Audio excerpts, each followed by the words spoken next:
What up, Flomies? This is Gabe from Gabe Spotless Window Cleaning, and welcome to another edition of the ITF Flowcast. This week we have a really great interview with Chris Simmons.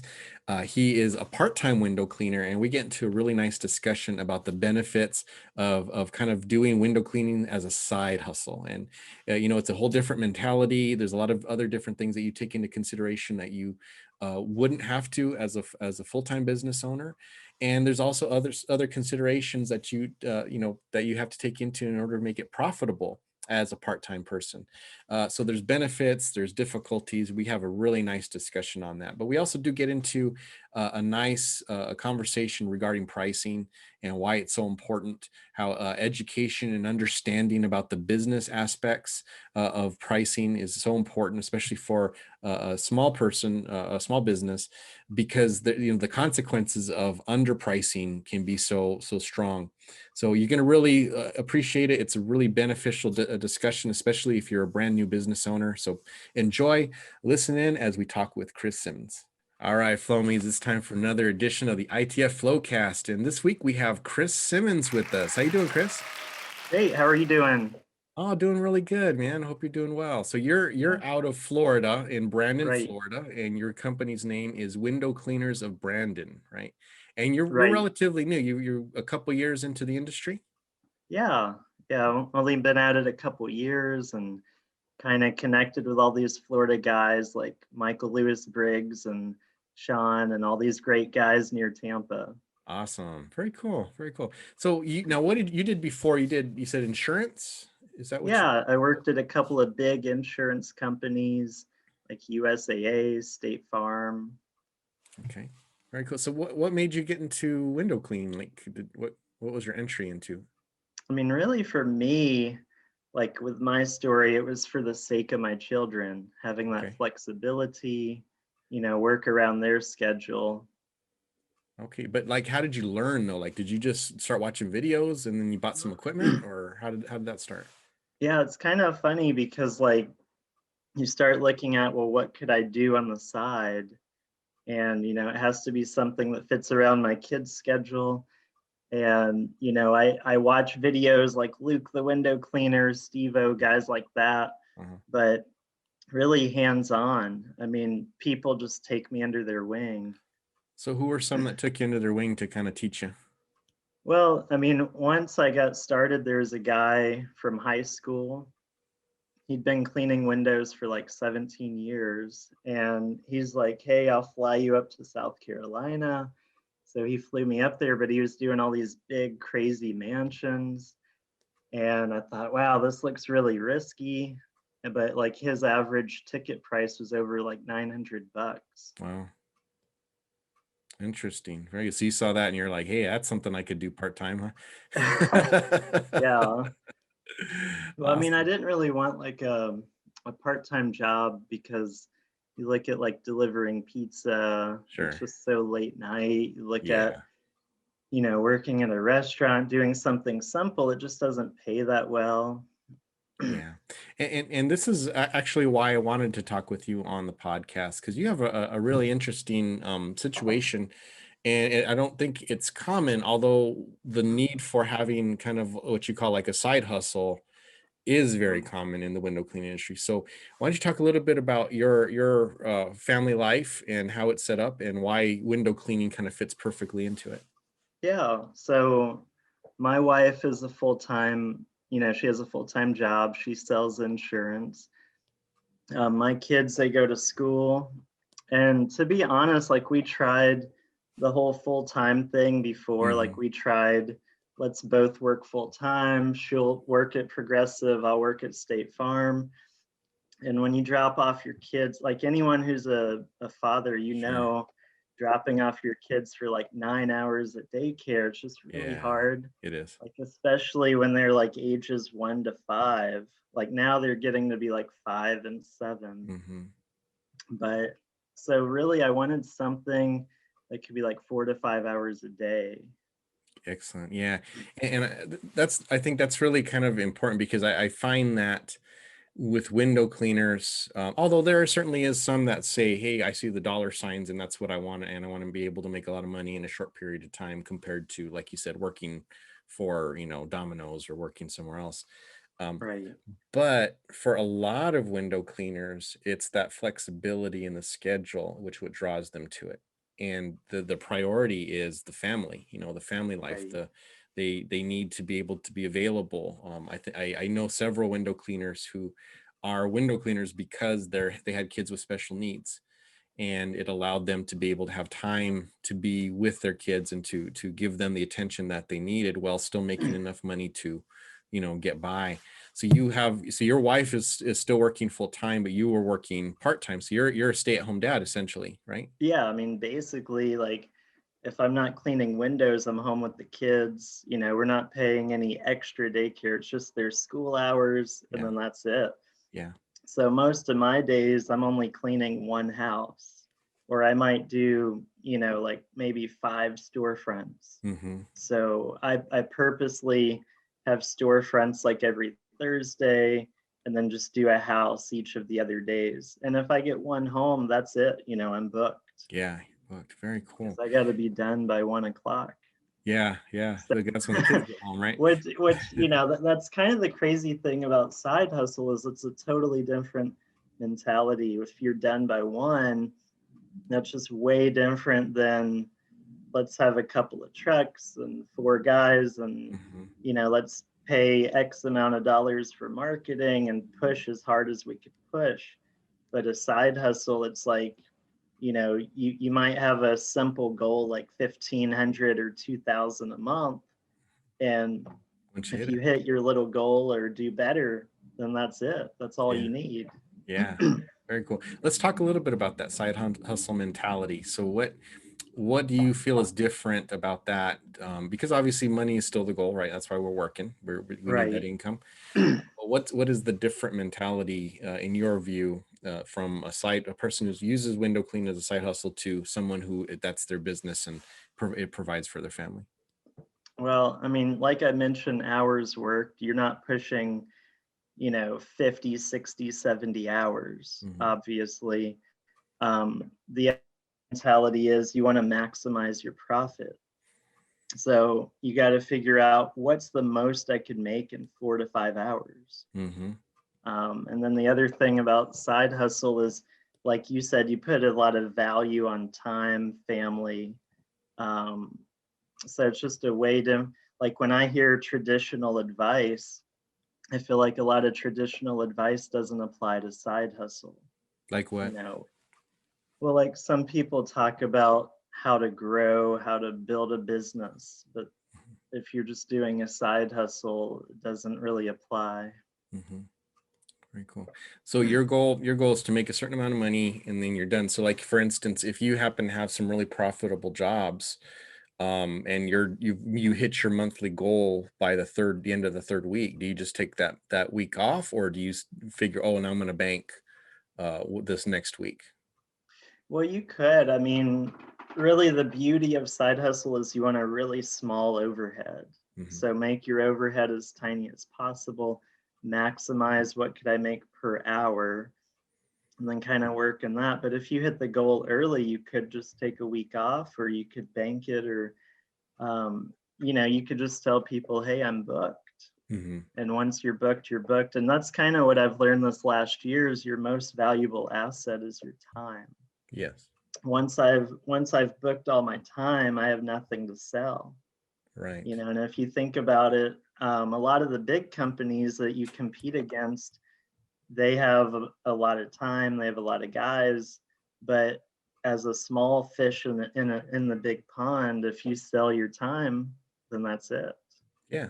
Yeah. Excellent. I see. I'm on the other end here where I've got 4 trucks. I'm not like huge, but I do have workers. I got to get work for them so that they can provide for their families as well. I try to pay them well, but they don't get paid unless they're working. So I'm continually trying to get that. But I recall when I first started, we both, my wife and I, worked part-time. We were doing a lot of volunteer work and a lot of things like that. This is, of course, before my daughter.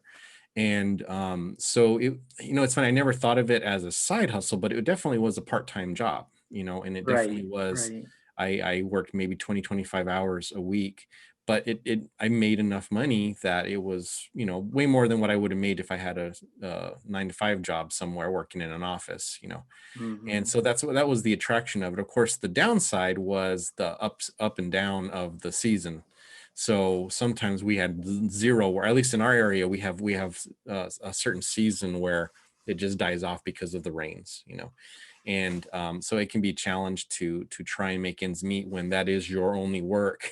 And now you don't have it. And now my wife always worked in an office, so she always had income, but again, it was part-time, so she was working part-time as well. So we did definitely have to stretch things quite a bit. And we had to be real creative when things got lean.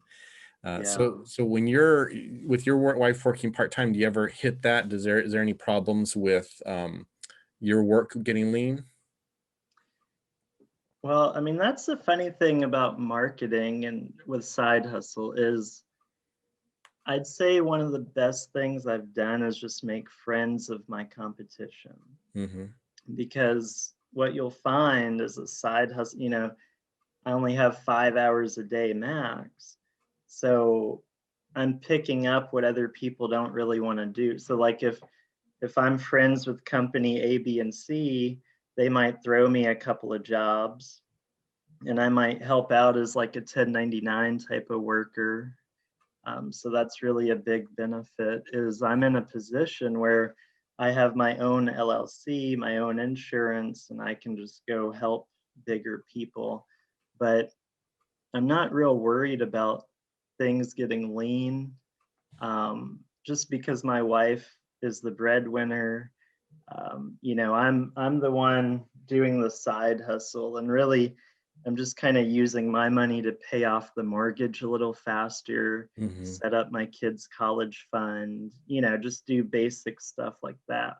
So Right. it really takes the pressure off if I don't need it to put food on the table. Yeah, that is true. Yeah, definitely. So, and I think that's kind of not having the pressure is a value in and of itself, right?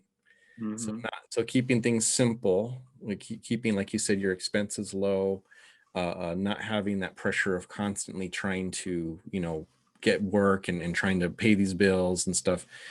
Then you get to spend time with your kids. Then you get to Right, have that right. afternoon where they're home from school and you get to be a dad. I mean, that's pretty awesome. I know Yeah, that's something that I've worked really hard to do, owning the business. And I always try to make time for my daughter, and thankfully we have a lot of the same interests. And so, with video, she likes video games and Roblox and Minecraft and all that stuff.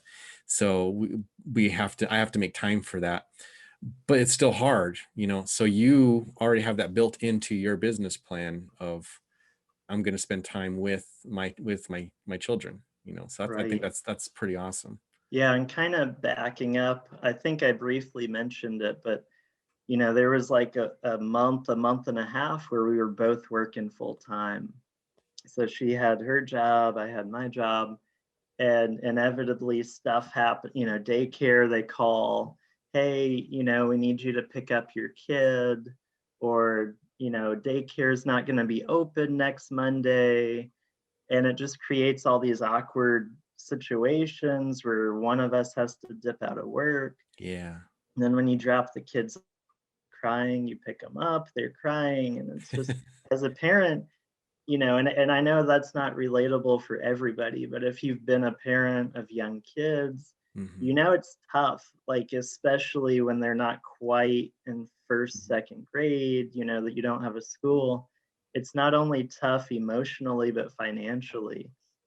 Does it really make sense to pay daycare 1,800 a month Yeah. and then go work a normal job and make $3,000, give 1,800 of your 3,000 from your typical job to daycare? So we just had a tough conversation, like, does this make Hmm. sense? Yep. And no, it really doesn't. And Yeah. sometimes I kind of share my story and people go, wow, you're really lucky. You're really lucky that you're building a side business that you don't even need. And I wish I was, I wish I could do that. But I tell people, I go, man, it took me 11 years to get this lucky. Exactly. It's That's all I not, was gonna say. we've had my wife and I were really good at budgeting, managing money. Uh-huh. We follow the Dave Ramsey baby step program. So when we first got married, there's a lot of debt. We had to Sure. get out of, a car payment, student loan debt. Then you start having children, and Yeah. that doesn't make life any easier. So that's kind of my answer is, man, it took me almost a decade to get lucky. Mm-hmm. But now that I'm at this place where I'm building a side business that I technically don't need, it puts me in a really freeing position. Like Mm-hmm. if I make $1,000 the whole month, it doesn't really matter. If I Mm-hmm. make 3,000, wow, what a blessing. Maybe Mm-hmm. I'll pay extra on my house or put Mm-hmm. more in my kids' college, that kind of thing. So it's really nice. But I don't want to take anything for granted because Yeah. out of all my jobs, I've been let go before, and I've had health issues come up, and Mm-hmm. so I think life has seasons, and you don't want to take that for granted when things are going well or Mm-hmm. going poorly. You just want to plan smart. Well, and that's the key. Plan smart. And I think this is the kind of the important message out of this podcast because a lot of people in your position, once they realize they have that potential for that income, now the focus becomes how can I make more of that, right? Or Right.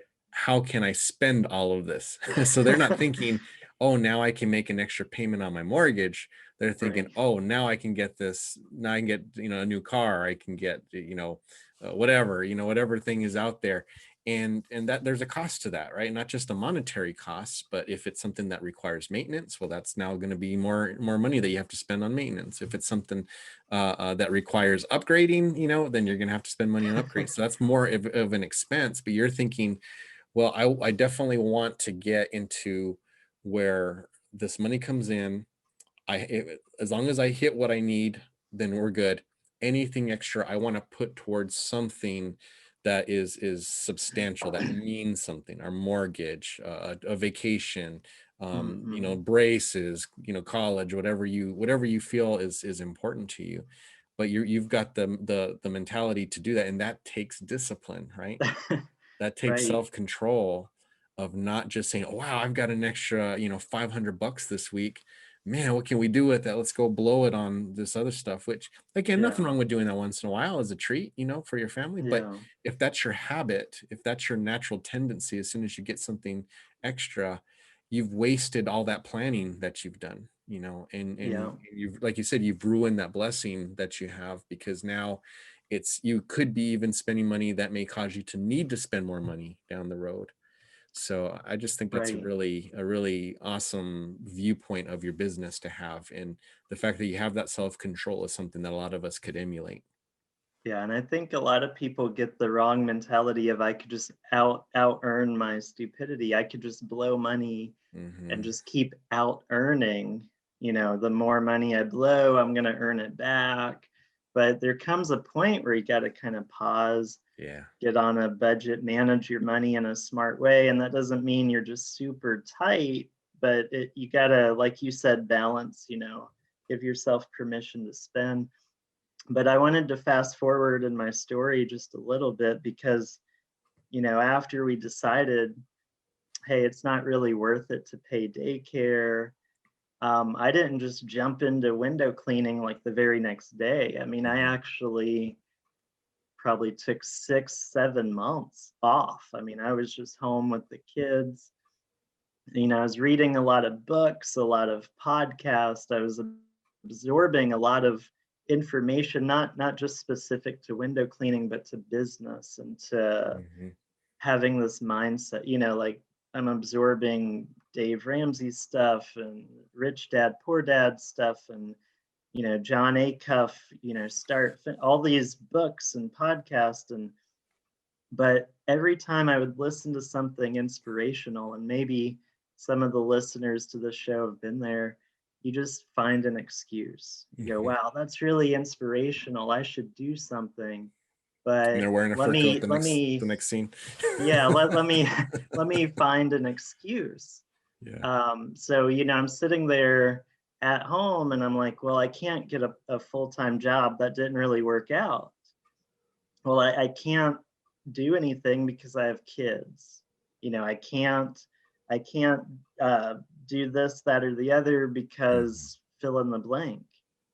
And I heard a quote. It said, if it matters, you will find a way. If not, you'll find an excuse. Mhm.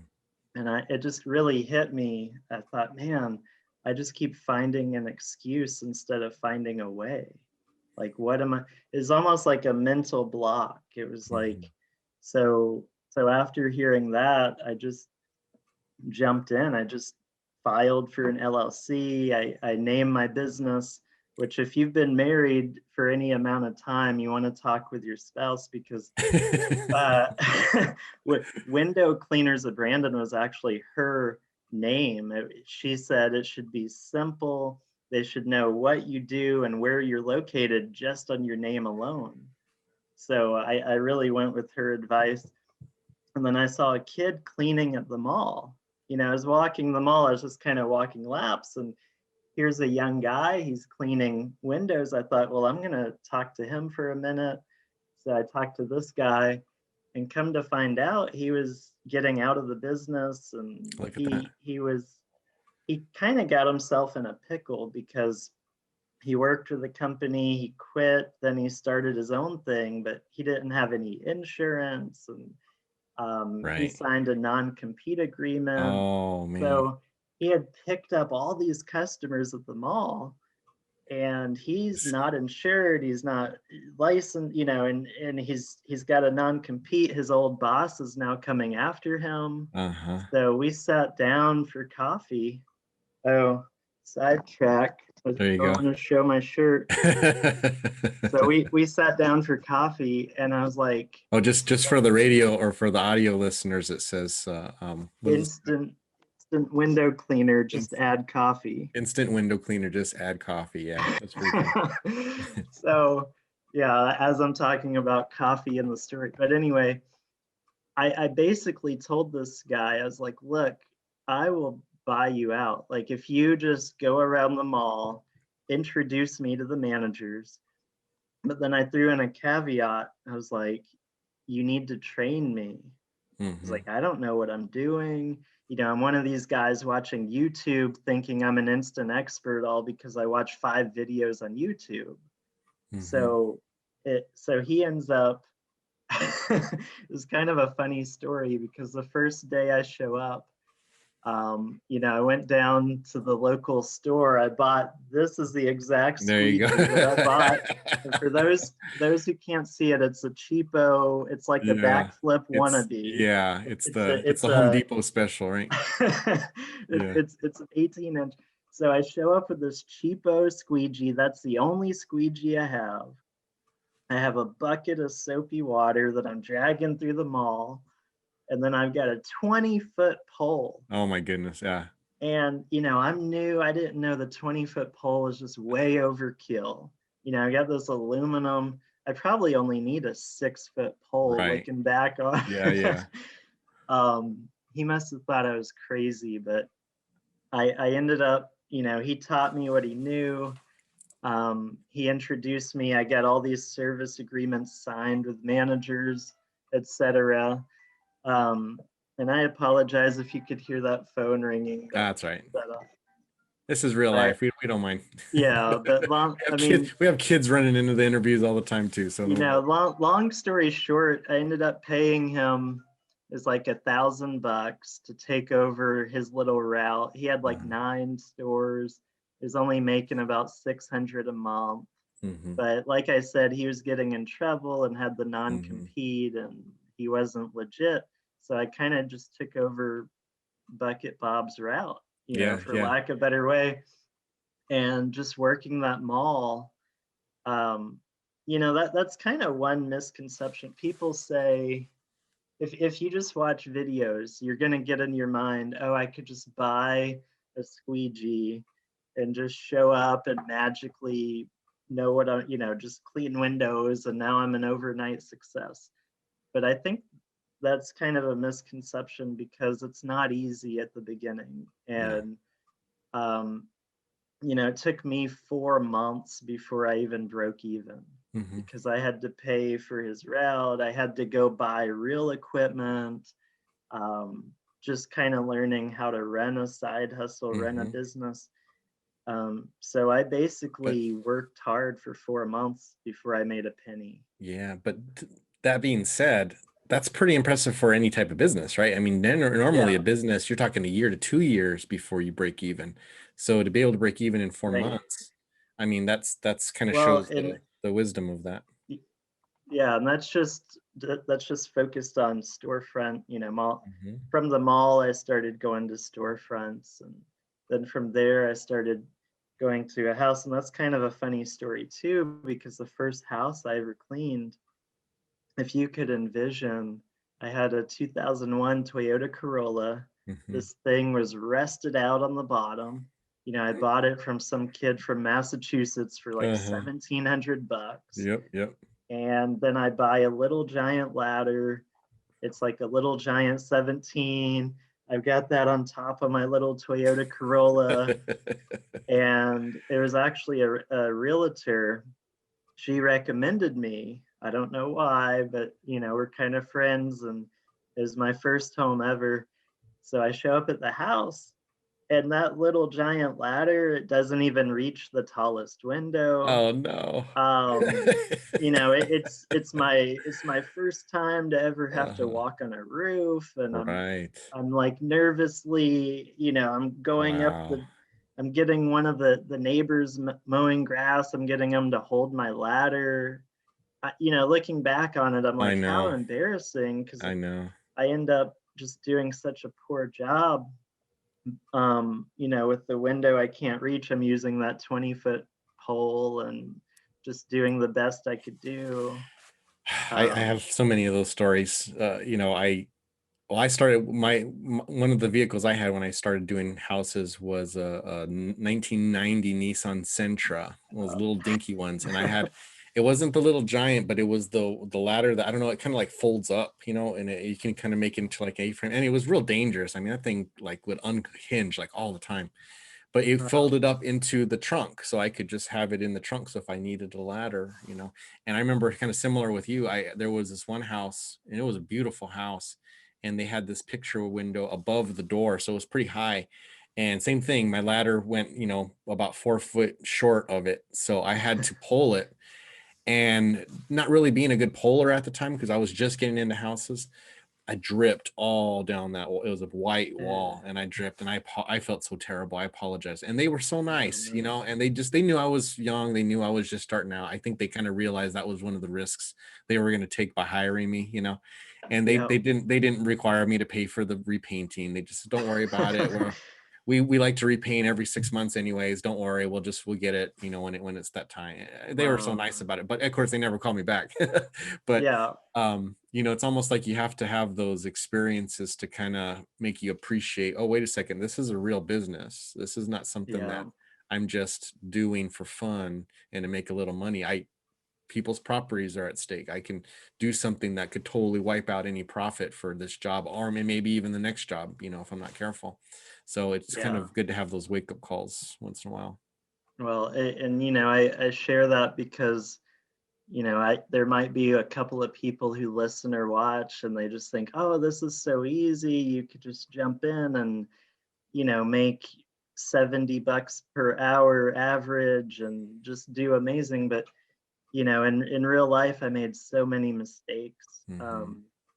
I had one lady with tinted windows, and she just kind of mentioned, oh, would you mind removing the tent?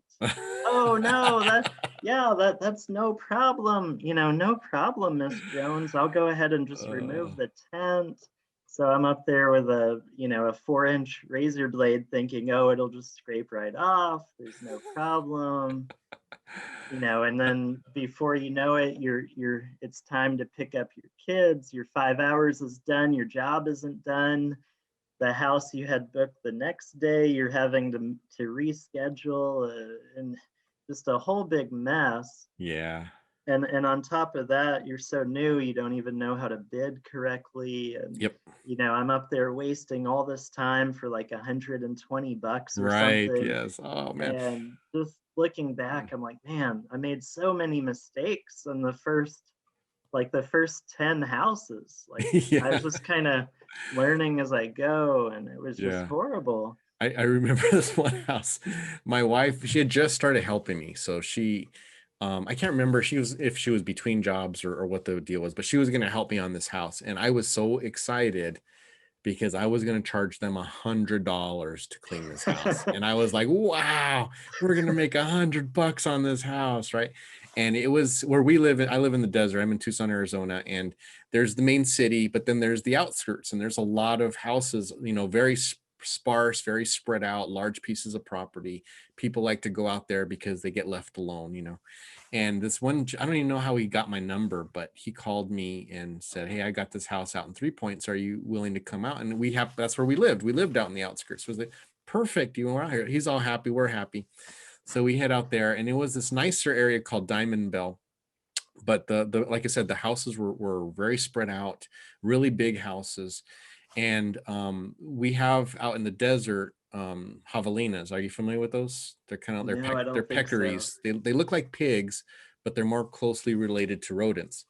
But these javelinas go everywhere, and they travel in packs. Well, one, he was a bachelor, so he was older guy, maybe in his 60s or 70s, and had been a bachelor his entire life. I don't know how long he had lived there, but he had never had those windows cleaned. Uh, And he was in the javelinas have a path that they travel. So every morning they wake up and they just go down this path because they know that's where the food is. And so every morning they would come by, and he would leave out these watermelon rinds or some other fruit or whatever, and they would just come and chomp. Well, they're very messy, and they would go mhm. right up against these windows. So he had this whole line of sliding glass doors filled with javelina snot and just gross stuff, right? The whole Yeah. windows room.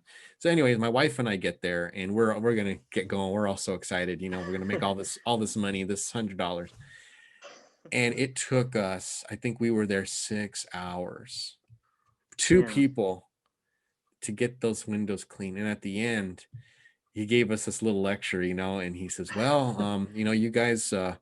Charged me $100. It took two of you 6 hours. You guys made about like $3 an hour. He's like, you got to really learn how to rebid. So he ended up paying us $300, wow. which was very generous on his part because he didn't have to do that. We were going to honor what we had bid. We obviously didn't know what we were doing. We didn't know how to bid. We didn't understand, what was involved with the work, or to understand that, oh, this is the condition of the windows. It's going to be a lot more work. Just Right. didn't even Right. occur. You just think, oh, you throw your washer on there and then in the squeegee. Anyways, we just learned a really big lesson about that we have to really understand what the job is before we bid. It's not a one size fit all, which was the impression that we had being these new young window cleaners. And but anyways, that was just a really important lesson that I hope a lot of young, or at least new, not necessarily even young, but just new window Right. cleaners Yeah, and I get started. think that brings up a good point, because really, when I first started in bidding jobs, I was happy, like you said, with like $100 or 150. And you think, you watch a few videos and you're like, wow, you could just fan a window in no time, and it's going to be like Hmm.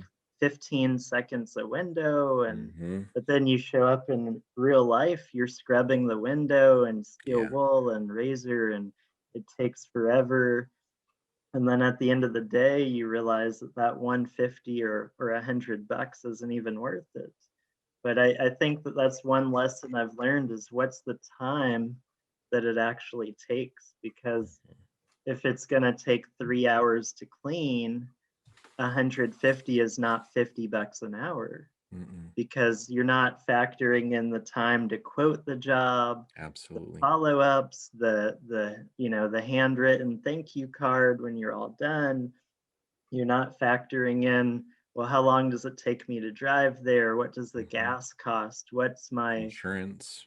the insurance might, I think when you're new, which I'm still kind of newer because I've only been at it a couple of years, but you really don't factor everything because you still have this hourly mindset. You still think like an employee Hmm. thinks is, Yes. oh, if I could just make 20, 30 bucks per hour, I'm good. Hmm.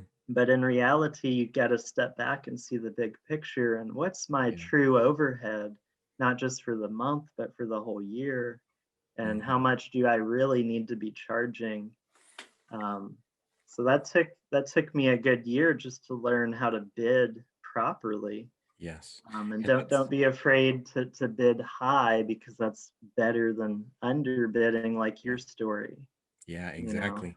And I'm so glad you brought that up because I think, a part of ITF, is education, right? The education of a businessman and a businesswoman.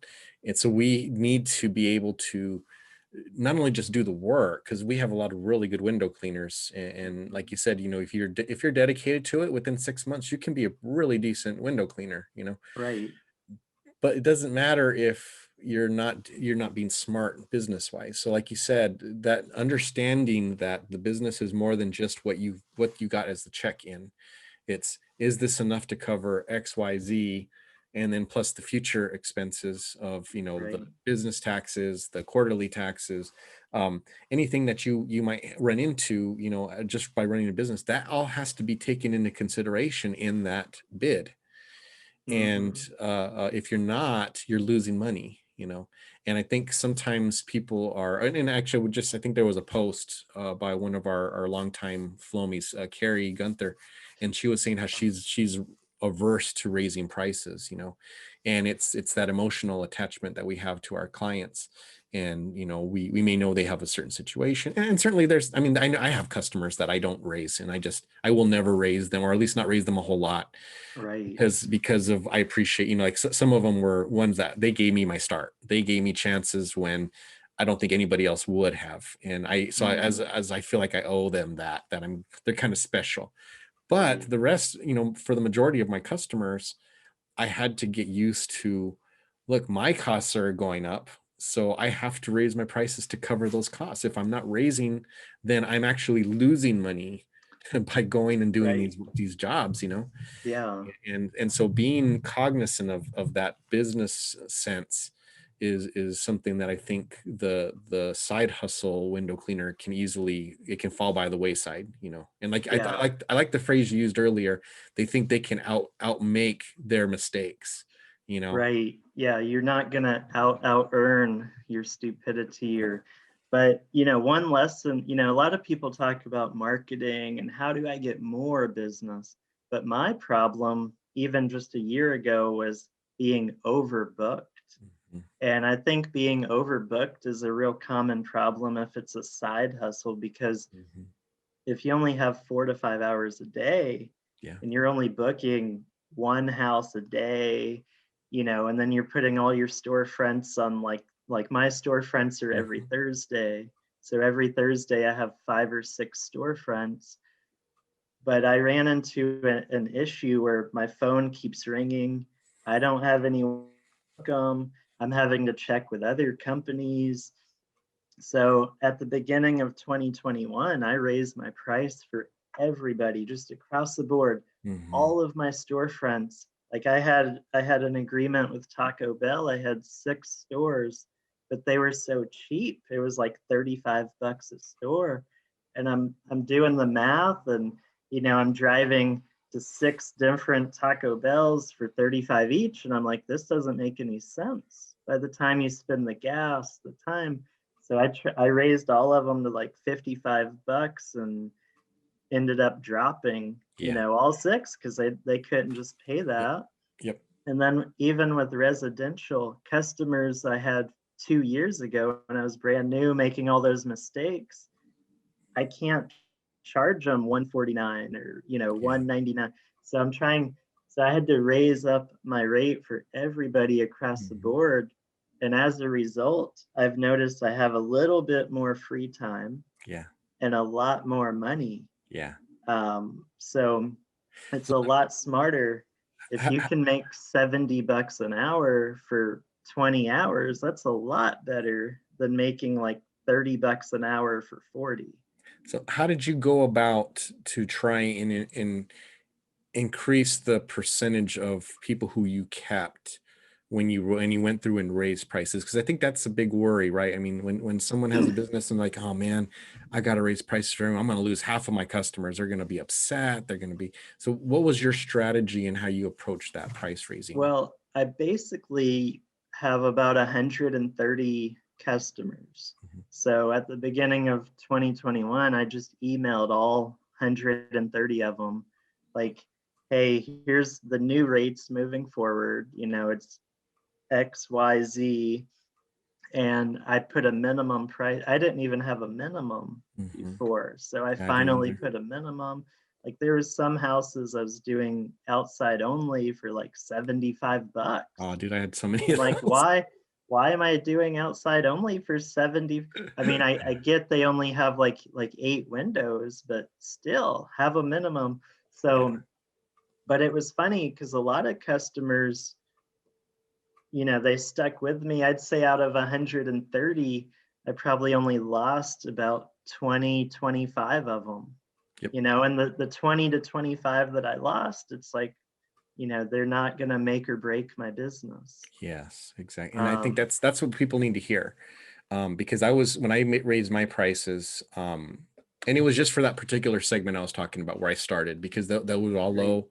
I got those customers, 15 years prior to my raising the price, and I had not raised it in those 15 years. And so all my other jobs in town, I was raising my prices. And so pretty soon it was getting to where that little community was like half of what I was charging in town. right. And I just was like, I forget who I was talking to about it, and they were just like, you're shooting yourself in the foot. This is an anchor that you feel obligated to care for. So you either need to sell those jobs, get someone else to take over that route who doesn't have your overhead, or you need to Hmm. raise your prices. And I couldn't see myself parting with these customers because they were, they've known me since I was, starting out in my 20s.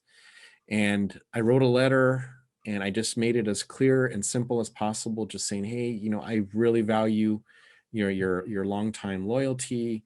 I have not raised my prices since I took you on as customers. I'm looking at financially, and for many cases, I'm actually losing money when I factor in all of my expenses. So I need to raise you. I'm not going to raise you up to the total amount, but I'm going to Right. raise you to where you're more in the ballpark of what I need to make, and Hmm. I said, I understand some of you because you're on a budget, this may not be doable, and I really hate to lose you as customers, but I really tried to help them know I was taking them into consideration. And I lost maybe 4 customers. I mean, out of Right. 500 customers. I mean, also, and a lot of them called me and said, Gabe, I'm surprised, I've been waiting for this to happen. Every time you come, I think you're going to raise my price and you don't, so I'm so glad you're finally doing that, because I know that you've always give us good prices, and we're happy to pay, and so now I just automatically, it's just a 5%, 5 to 10% raise every year. And it's now the customer, and that doesn't phase them because they know they expect it, and that's Well, and part of that communication that's important. yeah, and that's one thing I think about now when I bid is, am I going to be happy with this bid 2 years from Yeah. today? Hmm. Because if this bid, and the other thing I think about is word of mouth, because if I bid cheap for this house, what's the word of mouth going to look like? They're going to tell Hmm. 5 friends, oh yeah, Chris will come out here and set up his ladder and do all of this for 150 bucks. Yes, exactly. Do you really I want that? Do you want the word of mouth where, or do you want the word of mouth where Chris does quality work and exactly. he may not be the cheapest, but man, he's really good. Yeah. And so I think about that. I ask myself, am I happy with this price 2 years from today, Yeah. where I don't have to raise them all the time? And the other thing too is, in my background of selling insurance, car insurance goes up every six Sure. months. Hmm. So constantly dealing with, why did my price go up? Like for me, that's just normal. It's like, oh yeah, it Yeah. just goes up every 6 months, Yeah. Yep. like that's totally normal. Yep. Um, but I do think a lot of the customers that stuck with me, they have a lot of, like you said, respect. for, getting in line with the market. And Hmm. even if you're a little bit higher than the rest of the people, they like you, they trust That's it. you, you're And doing quality work. and that goes back to a book that Kevin Hargis always talks about, which is customer satisfaction is worthless, customer loyalty is priceless. Hmm. And so I in that area in particular, I have people who they tell me all the time, I would never use another company. As long as you're in business, we're going to use you. And it's because of that relationship that we've developed, and they've come to appreciate that there's certain standards. And even if I'm not there personally, my techs are going to come and they're going to live up to those same standards, so it's important that we do our part to live up to that bargain, Right, and right. now you being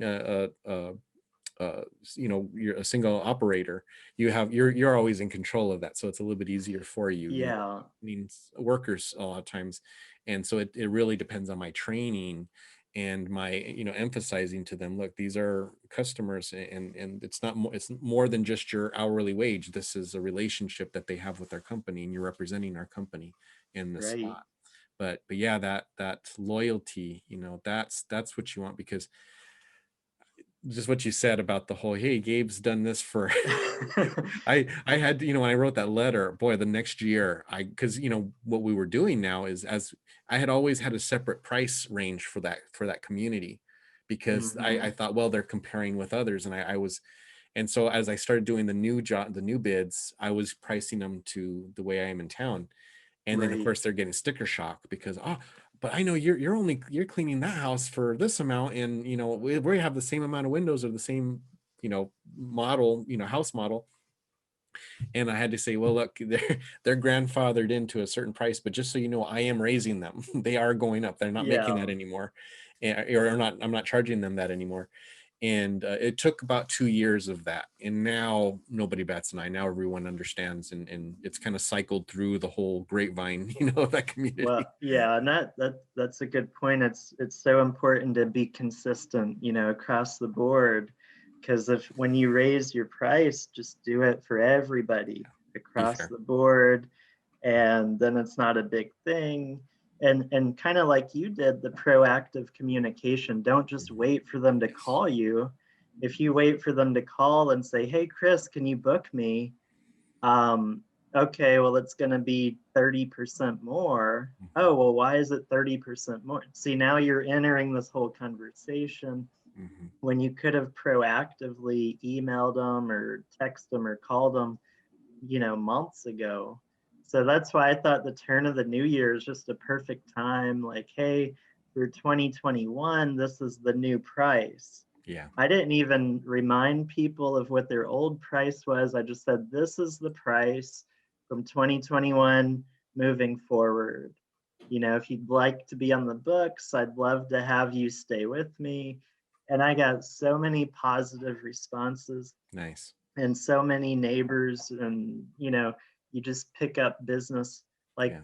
even this week, I have a house I did for 175 the first time I ever cleaned it, but tomorrow it's going to be 325. Hmm.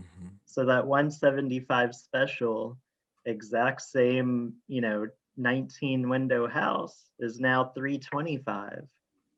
And she loves me. She's probably going to be a great customer a long time. She's Hmm. even given me a couple of her neighbors. So don't Nice. don't be afraid. If you're listening or watching, don't be afraid to just raise your price, and you could Hmm. do it overnight. It doesn't have to be a big thing. Hmm. Just be proactive, communicate with people. I think customer service has fallen by the wayside. If you just communicate, that's the big Yeah. thing. Well, that's it. You have to make sure they understand that there's a reason for it, right? Because if you just show up one day and say, okay, well, now I'm charging you this, then it just Right, feel like, oh, you're just trying to milk more money out of me because you have that power, because I like you and I want to hire you. And they may right, pay at that time, but as soon as you leave, what the first thing they're doing is starting to look, well, what other window cleaners are there? But if they understand there's a logic to it, that you're in a right. position that, hey, I really like you as a customer and I really want to keep cleaning for you, However, I can't continue. It doesn't make business sense for me to continue at this rate. So if you're Right. willing to do this, I'm willing to continue coming to clean for you. So you're including them in kind of the deal. You're not saying this is my price, this is what you have to pay. You're Right. saying, look, this is my situation. Can you help me out here? Can you help me to meet my obligations as a business owner? And then I would Right. love to continue to meet your request to help you keep your windows looking nice. Now it's a partnership as opposed to you're the boss and you're telling them and demanding, what they pay. And which Well, you can give off that impression if you're not careful. yeah, and there's really when it comes to business, you can't just make up whatever price you want and expect them to pay. I mean, it has to be within the market to a Hmm. reason, Correct. because you could come in 10, 20% above your market, Yeah. but if you're coming in 50, 70% Mhm. above everybody else in your market, Yeah. eventually that's going to be red flags. People are Yeah. going to catch on. But I think there's nothing wrong with being the 10, 20% higher person if you Hmm. could back it up with your work, your Yes. customer service. But I think the mistake of new people like myself is you're underbidding. So Mhm. you're bidding 175 when it should have been 300 the whole Yeah. time. Yep. And come to find out all your competition's at 250 to 350, and The competition. you're Yeah. down here at 175, all because you're new and you're desperate. Yeah. The It's competition like, that's not why? doing as good a job as you is charging that much. Yeah. And really, it's frustrating for the customer when, down the road when you have to raise it Yeah. so much, but then it's frustrating for your competition because now you're that cheapo guy who's undercutting the Exactly. market. Exactly. And even though you're doing it as a side hustle, you don't need to be the cheapo guy because, like I said before, your most valuable asset's your time. Yeah. Well, not only your time, but also your skill and your customer service that has value. And I think Yeah. we shortchange ourselves because it just may be our personality. We just may have a very friendly personality. We get along with our customers. We care about our customers, so we're going to take the extra steps to not damage their property or make sure we it's detailed just right. But that's value, right? And we forget people are willing to pay for that because they may have Hmm. had experiences with poor value, poor quality, or poor customer service. And if they know they have that, they'll be willing to pay for it because that's an asset. Right. That's a something of substance that they will pay extra for. So we don't want to shortchange ourselves if we have those qualities. Let's charge for it, and then we're going to get the people who appreciate it, right? Well, and one thing I started doing too is I started quoting three different options. Hmm. I started quoting outside only, inside out, and then detailed. And really, the point of that is so if they want to be a little bit cheaper, they Hmm. can. Hmm. And if they want to pay for the detailed cleaning, they could do that. Hmm. And really, you'd be surprised. I've had over 70% of my people pick the most detailed option, Hmm. the most expensive. And it's kind of surprised myself. It's like, hey, these people are wanting to pay. Yeah. They're wanting they want the tracks clean, they want the screens. Give me the most detailed option. I don't mind paying the extra. Yeah. And I don't want to get in a price conversation. If someone says, well, company B is cheaper, I just talk about quality. I don't even jump into price. I just Yep. say, well, I don't know what company B does, but what I do is I'll clean the track, the screen, the seal, the glass. All of this is already included. Oh, I didn't realize you did all of that. Okay. So I think it's better just don't even jump into price matching, just jump into, well, here's what I bring, here's the Yes. value, Yes. and then just let them decide. Yeah. The phrase I'll use a lot with them is, yeah, no, I think there are probably some companies you could get that for, but it just doesn't make financial sense for me, so Hmm. because we offer this and this and this and this, and so this is our price. We've really done a lot of work to figure out what our price range is, and this is it. So, you know, I understand, there's a lot of good cleaners in town, and if you feel you Mhm. need to, budget is a priority to you, I totally get that, because budget is a priority to me in a lot of other areas in my life.